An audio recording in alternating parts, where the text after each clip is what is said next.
What's going on, everybody?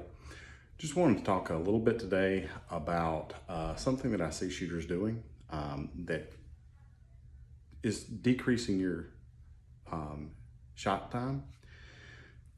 It's called riding the trigger reset. Competition shooters that do USPSA,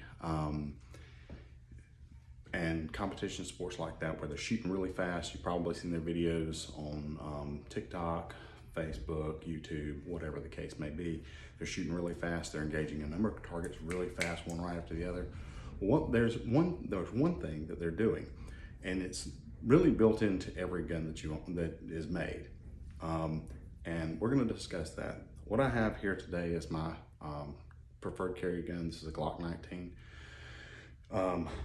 There's no magazine inserted. As you can see, no round in the chamber. So this gun is clear. I'm going to show you very quickly how they're doing that. As you can see, there's the trigger. I'm going to reach up and I'm going to squeeze the trigger. All right, the trigger is now pinned to the rear. When this gun fires, the slide is going to cycle back to the rear. It's going to pick up another round. It's going to chamber that round. Now, what I'm going to do is I'm going to ride that trigger out until I hear an audible click right there. And I'm going to squeeze to the rear again. Glocks have about about an eighth of an inch trigger reset.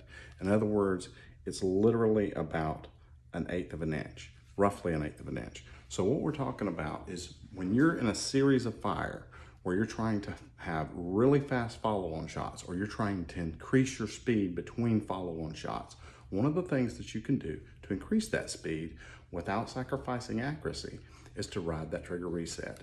So again, and I'm going to do it with my thumb this time so that you can see how far the trigger actually moves.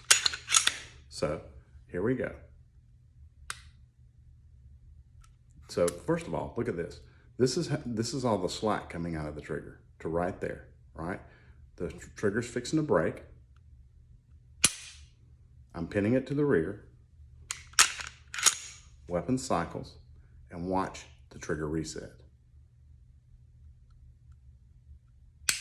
Right there. And again, the shot.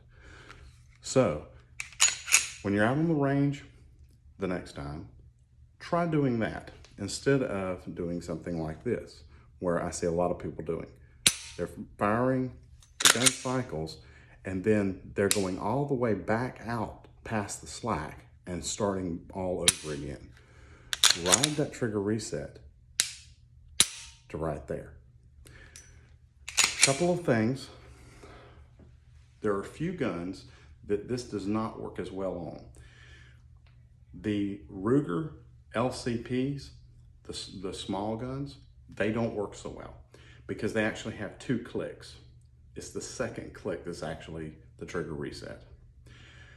Some Smith & Wessons are also in that group. They also have two clicks. So with a weapon cleared, as I've demonstrated today, you can practice that and figure out what your gun is doing, okay?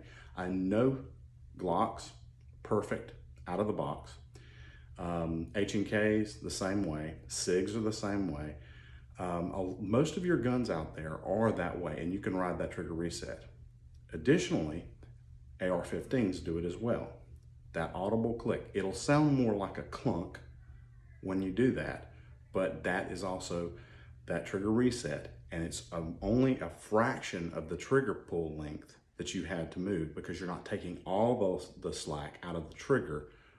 You're riding it right back out to where it resets and then re-engaging, pulling the trigger. So I hope this helps you guys. It's just a little thing that someone way back in the day taught me, and it's kind of stuck with me throughout the years. I hope it helps you. I hope it speeds up your time a little bit, and I hope you enjoy shooting as much as I do. Y'all have a wonderful evening.